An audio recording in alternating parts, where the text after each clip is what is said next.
Kids are getting pretty wild in there, man. Is that safe? Yeah, they're fine. I've got their keys.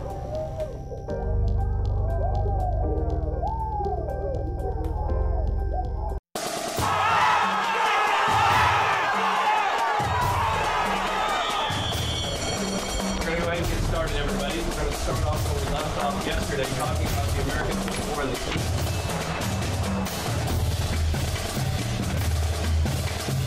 Hey, have a beer, man.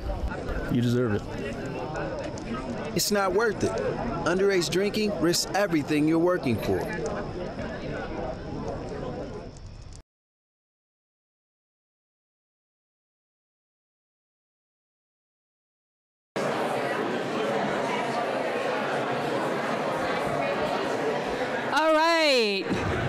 Hi, everyone. Oh, I love all this chatter. That's so great to hear. We will go ahead and get started now. We'll be in this room for about 15 or so minutes, so it's okay if you don't quite have a real comfy seat, because you guys look a little squashed here. But welcome. My name is Christy Pankratz, and I'm the director of Safe Streets. It is a pleasure to have everyone here today. Just so you know, Safe Streets is a program of prevention and recovery services. If you have any logistical questions while you're here, our staff can certainly help you. We have our executive director, Michelle Voth, in the back. She can waving her hand. Next to her, a couple people over, is Judy Wilson. She's our office coordinator. We have Lynn Smith here at the PowerPoint, and we've got Nicole Stayskull over there. So if you have any questions throughout the meeting, please let us know. But we are thrilled to have you join us today. We have a lot of new people in the crowd and a lot of new faces as we embark in this endeavor. So I'm very happy to see all of you here today. We like to start our meetings off with kind of recognizing some of the good that's going on in our community. And we do that through the Champion of Character and the Keys to Character Award. So I'd like to invite Cindy Patton to come forward, as well as Jamie Hornbaker, State Farm agent, to come forward to present these awards. There you go. There's the first one. Right. Could we have Tom Krebs come up? I know I saw him. There he is. Okay. Well, and I'm going to go ahead and read the recognition here for Tom. Tom, go ahead and stand on over here. And I am Jamie Hornbaker. I'm a State Farm agent, and we are really proud to be able to sponsor these awards that recognize outstanding people that do outstanding things in our community. And I think there's a lot of times folks like Tom have a good heart, and they just do good things because it feels good and it's right for them, and it's really fun when we get to come through and recognize them for what really comes naturally to them. Most time we see Tom jamming out, right? Or writing, or so it's fun to be able to recognize you this way too. So, let's see. So as the strength of our nation is dependent upon the health and safety of its communities, the strength of our community is dependent upon the character of its citizens. Topeka City of Character and Safe Streets Coalition of Topeka and Shawnee County recognize Tom Krebs. Tom dedicates multiple hours a week to volunteer his time to help at the Topeka High School to help students achieve more. He is constantly looking for a teacher to help in the classroom, kids to connect with, or taking time after school to tutor any kid on any subject. He definitely is making a difference in the school, and our teachers and staff greatly appreciate his ability to give back. He deserves so much, and this is definitely something that suits him. To give back and mentor at-risk students is not an easy task, but he has made a difference in the grades and the personal lives of so many students he works with. He not only volunteers at Topeka High School, but also at Eisenhower Middle School. He is constantly giving back to kids. Please help me give a warm round of applause to Tom for demonstrating the initiative as a champion of character. And can we have the chief come up? Chief and Sheriff Jones? They want to shake your hand. We've got our Character Recognition Council. I forgot to call them up. So Tom wants to say something too. Yeah, absolutely. Go ahead, Tom. I just want to say I'm quite honored and flattered, but you know, hanging out with ninth graders doing math problems is pretty much what you all ought to check into, because it's a lot of fun. I have a great time at Topeka High School. Awesome. Thank you. Yeah. Thank you. And then Tom, congratulations. I'd like to call up Darren Canty. He is our Keys to Character Award for our youth, and this is sponsored by A1 Lock and Key. Jamie, you want to do the honor for us? Okay, here you go. Hi, Darren. All right. Yeah, this is sponsored by A1 Lock and Key, and Darren was awarded because he, I'll read the little snippet here about him. Darren prides himself on being a friend to everyone. He is kind and supportive and will do everything in his power to make sure those he cares about are happy and safe. At the beginning of the school year, Darren was injured trying to help a friend. He did not let that stop him from continuing to be a leader on the football team. He was also named Homecoming King during that same time. Darren was a member of the Topeka High School basketball team that finished third in the state tournament. He is extremely well liked by all that have the privilege of knowing him, and he possesses all the keys to great character and has potential for immense success. So, sounds like you're an outstanding guy, Darren. Let's give him a round of applause.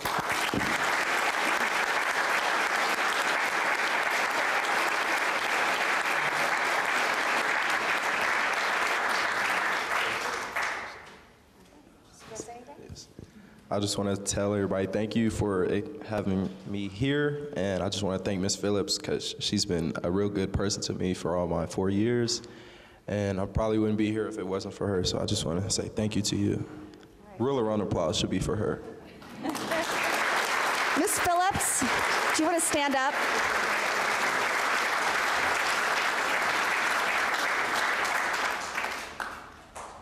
Let's give Ms. Phillips a round of applause, too.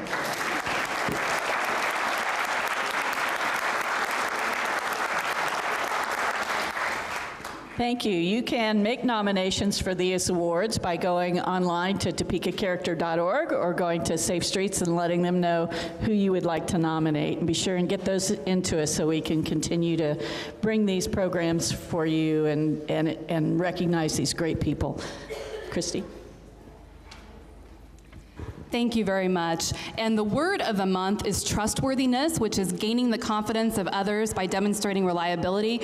And I think Julie Phillips is a great example of that trustworthiness, not only for Darren, but for her other students as well, too. Julie is with Communities in Schools, so they're a great partner, so shout out to them. And if you have any nominations, we love to recognize people, so please share them with us. You can email it, write it down. We just love seeing all these good and positive stories that come off. First off, I'd like to go ahead and we need to make a motion to approve the minutes from last month. They were emailed out to the group, and they were also copies back there. Do I hear a motion? Second? All right, thank you, gentlemen. Now for a staff update from Safe Streets. We are in full-blown National Night Out planning mode.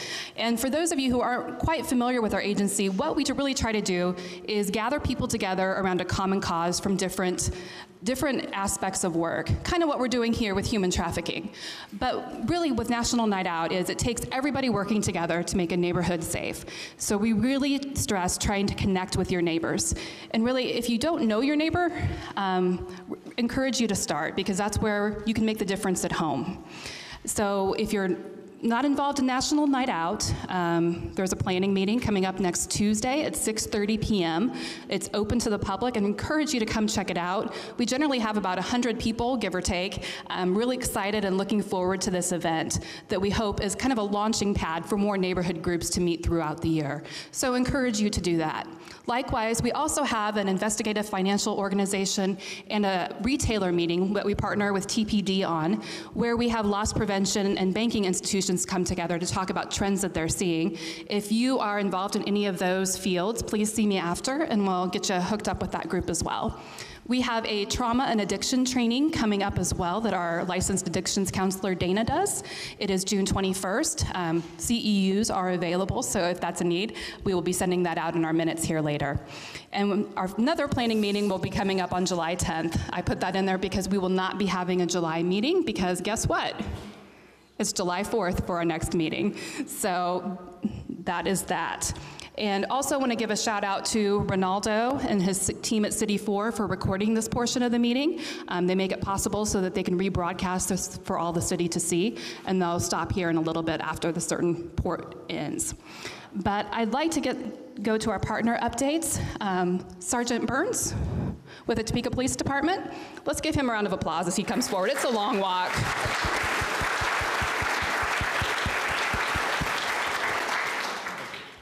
Thank you. We'll focus in the middle column again.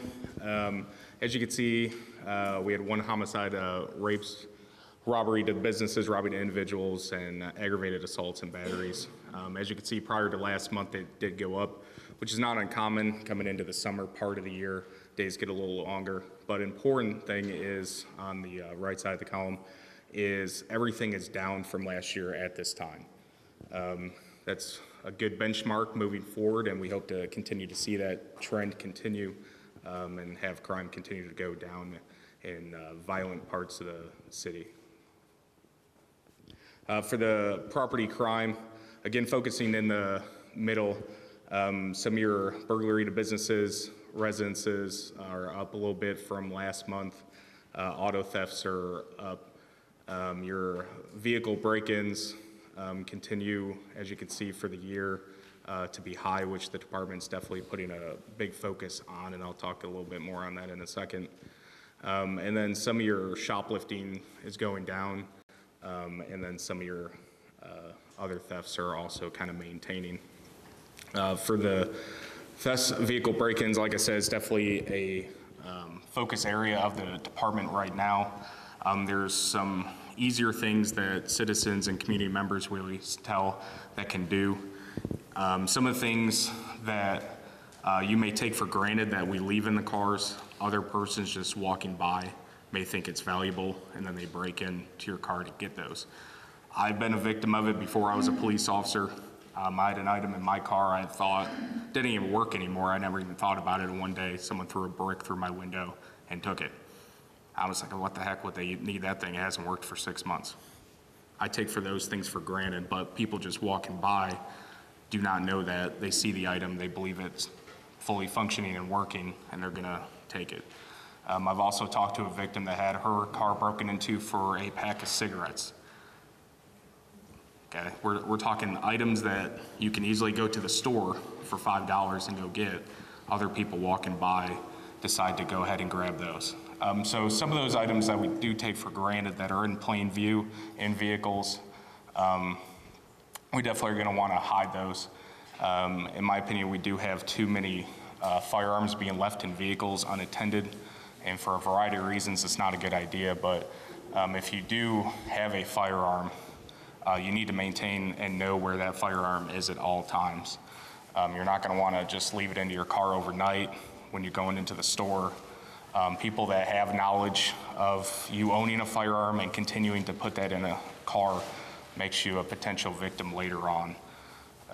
So definitely items that are in plain view, we need to lock those up, we need to hide them.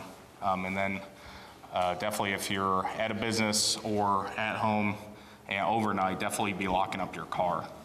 There are a lot of times throughout third shift, when I was a supervisor there, we'd catch somebody going through cars, but it was the 8th person's car before we got the phone call because every other car is unlocked. So they're going through the cars, only a matter of 30 seconds, looking at items, picking them up, and then they're moving on. So if you do see any suspicious activity in your neighborhoods, call us, no matter how minuscule it may be.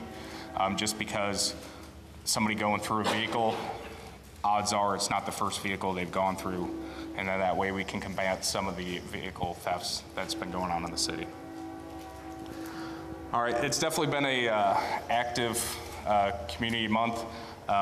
The police department attended the Cop on Top of a donut shop, Dunkin' Donuts 200 Seabrook. I was not up there because I'm scared of heights, so you will not see me on top of there, but we definitely had partners with the Sheriff's Office, Washburn. It was a great event. The community definitely responded well. It's appreciated out there. We even had citizens come with water for us because it was a hot day. As everyone knows, May was pretty warm out there. So it's just great to get that kind of community feedback and appreciation of just people showing their appreciation of what we're doing. And that leads to the Special Olympics Torch Run, another great event. Multiple agencies came out to support the athletes, and it's probably one of the events that I look forward to throughout the year. Once you kind of participate in some of these, in my opinion, you're probably hooked for life. So if you've never had a chance to volunteer with Special Olympics, come out, support the athletes, the smiles, and how excited they are just to be in your presence, you know, really humble you. We had great weather for it. We get to sit down, eat after they participate, and it was really a great event. For June, Sergeant Clam had his group for the Family Food and Truck Fest. Spoke with him briefly, and everything went great. Had a great turnout. This Saturday, there's going to be a large group at the Boys and Girls Club event. We're going to be out there with the kids, probably playing some flag football, doing some other events, and just hanging out with them. So if you're free on a Saturday and got some kids, come out to 2-7 and Adams for the Boys and Girls Club event. As Christy stated, National Night Out meetings June 12th. We will also be attending to that. June 20th is Coffee with a Cop. I believe the address is 110 Southeast 8th. We will be also attending the Tap That Topeka Festival on June 23rd, and then I sending a couple officers downtown as well for the Freedom Festival on June 30th. Anybody got any questions for me? All right. Thank you. Thank you, Sergeant. Let's give him a round of applause.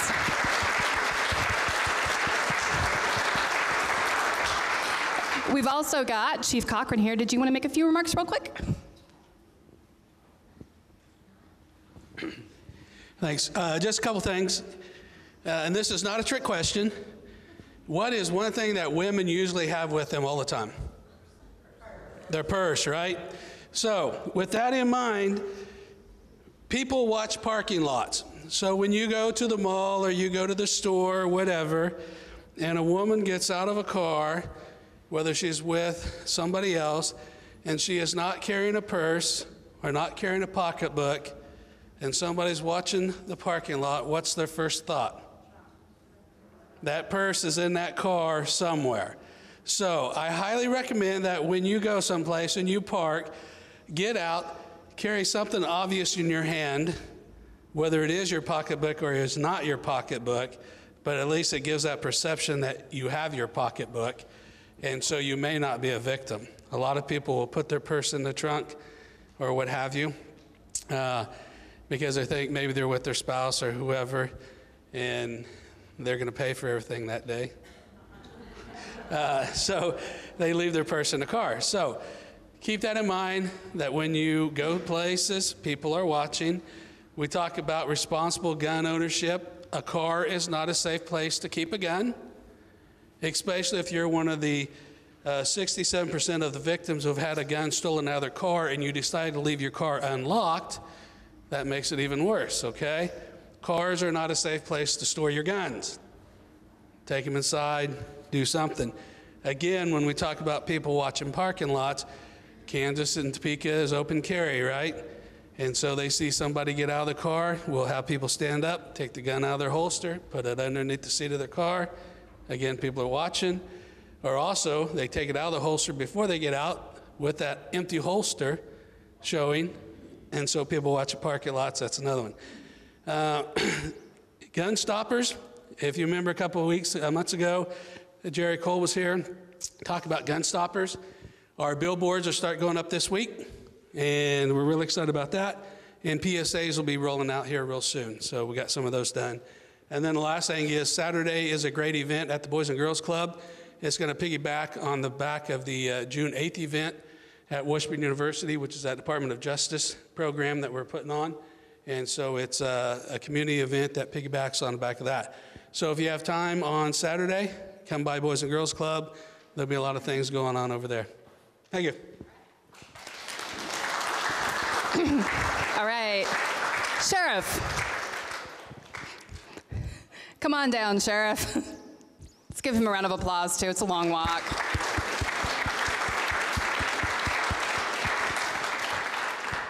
Thank you, ma'am. Well, good afternoon. It's very invigorating when I walk in here and see this many people, and particularly a cross-section of folks that can make things happen. So with that then, we have a cross-section of this community here, but we all can be a victim of scams. Here lately, we've heard about situations where individuals will call you. How many of us have a child or a grandchild? You will do anything for a child. You will do anything for a grandchild. And there are those that will scam you that know that.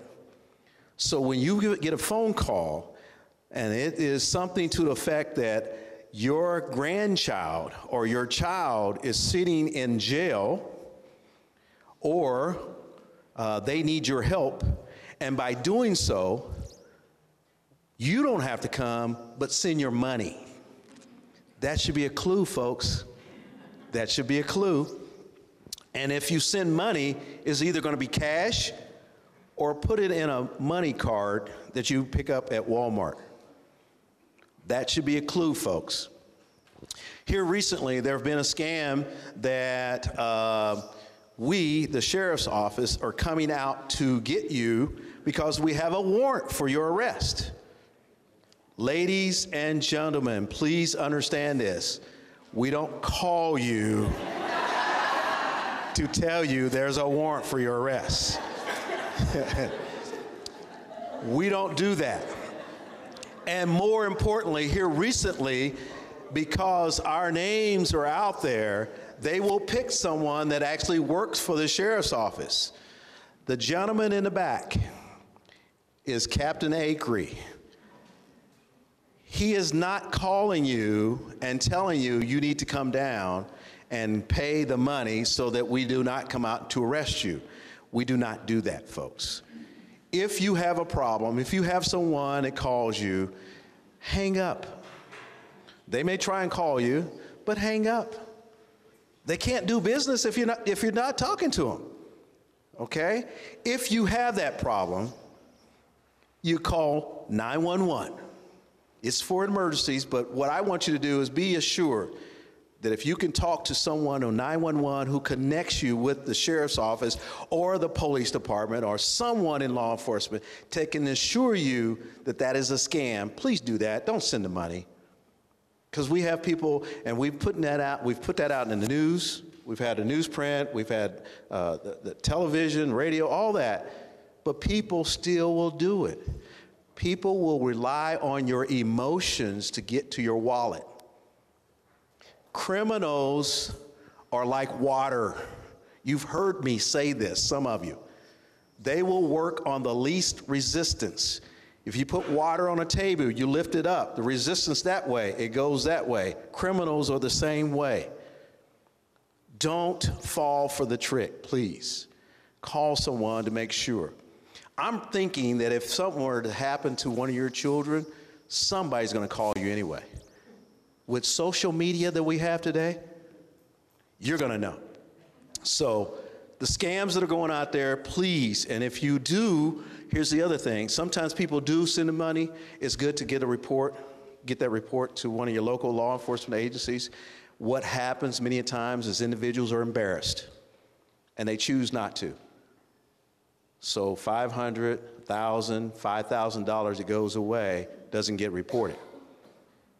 The more that we can get these type of things documented, the better off we will be to prevent these types of things from happening. We have a cross-section in here, but we all can be a victim of some sort. Don't let the bad guys play off of your emotions, okay?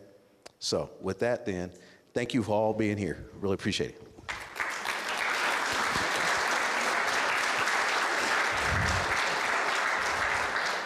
All right. Thank you, Chief and Sheriff, for your updates. Appreciate that information and those tips and hope everyone can share them. Thank you, City 4, for joining us for this portion of the meeting.